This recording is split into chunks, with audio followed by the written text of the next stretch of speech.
जैसा कि आप सभी को विदित है कि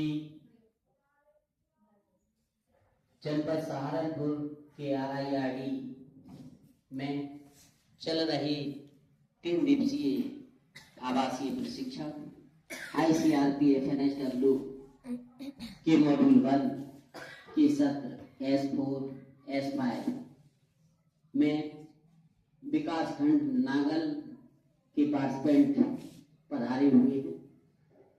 तो आप लोगों से हम कुछ जानकारी हासिल करना चाहते हैं कि आपने 3 दिन में क्या सीखा है। तो सबसे पहले हम जानना चाहते हैं आपसे, आपका नाम?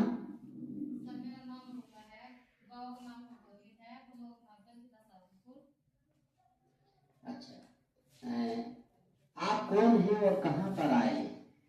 मैं ICRP FNSW हूँ, माननीय वन के S4 एवं S5 की RIRD में रामपुर मनिहारन, जिला सहारनपुर में है। ठीक है। अब हम जानना चाहते हैं कि जो आपका ICRP FNSW के M1 के सत्र S4 और S5 की जो 3 दिवसीय ट्रेनिंग चल रही है, S4 क्या होता है? S4 में 6 माह से 8 माह तक के बच्चे को पूरक आहार कैसे देना चाहिए और क्यों, ये समझाया गया। और S5 में महिलाओं के पौष्टिक आहार के बारे में बताया गया। अच्छा, आप कहना चाह रहे हैं कि S4 में जो 6 माह से 23 माह तक के बच्चे हैं उन्हें पूरक आहार देना जरूरी क्यों है, और S5 में महिलाओं के लिए पौष्टिक आहार देना जरूरी क्यों है, इसके बारे में आपको ट्रेनिंग दी जा रही है। ठीक। अब हम जानना चाहते हैं कि आपके ट्रेनर कौन है और कहां से आए हैं?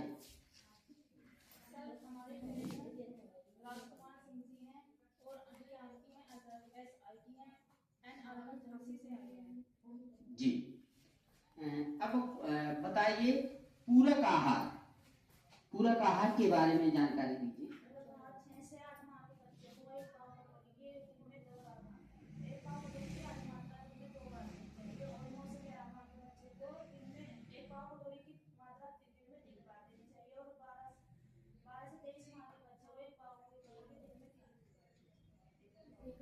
जी, आप ये और बताएंगे कि पूरक आहार में कितने खाद्य समूहों में से हमें कितने खाद्य समूह, 7 खाद्य समूहों में से 4 खाद्य समूह आवश्यक रूप से बच्चों के पूरक आहार में शामिल किए जाने चाहिए। ठीक।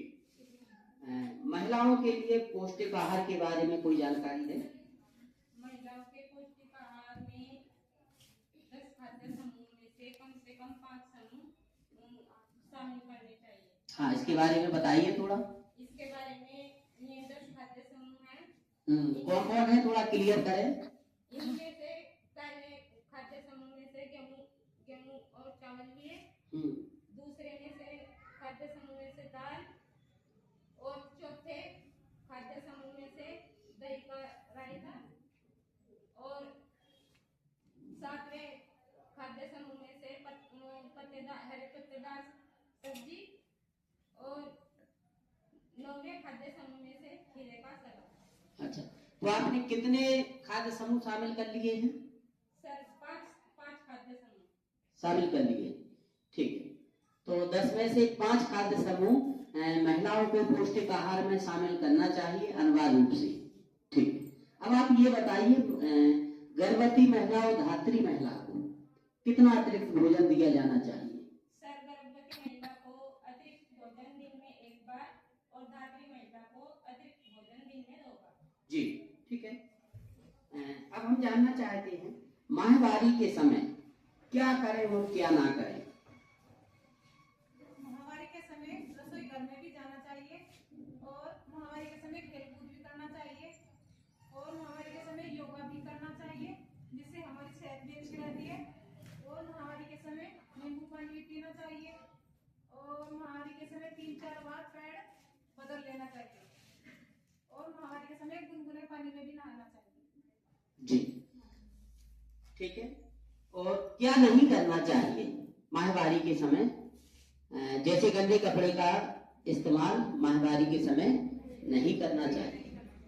ठीक है। सैनिटरी पैड का निपटान कैसे करें, कोई बताएं? सर सैनिटरी पैड का निपटान हम 4 तरीके से कर सकते हैं।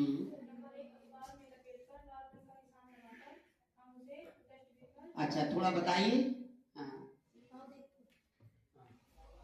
सर जैसे ये हमारा नैपकिन है, खड़े हो जाओ, कोई उनका हेल्प करो। जैसे ये गंदा है तो हम इसे ऐसे करके रख सकते हैं। ये ऐसे करने के बाद ऐसा लपेट लेंगे। लपेटने के बाद इस पर हम लाल रंग का क्रॉस का निशान लगाने के बाद में हम इसे डस्टबिन में डाल देंगे। जी। दूसरा तरीका ये है कि इंसुलेटर में भट्टी में जलाना चाहिए, उसको नष्ट कर देना चाहिए। तीसरा तरीका तीसरा तरीका ये है कि उसे गड्ढा खोदकर उसमें गाड़ देना। ठीक है, ये बहुत ही अच्छा।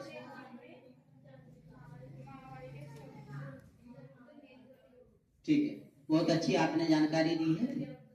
और एक बार आप सभी के लिए बहुत ढेर सारी शुभकामनाएं। मैं राजकुमार सिंह, जनपद झांसी से। एक बार जोरदार तालियां।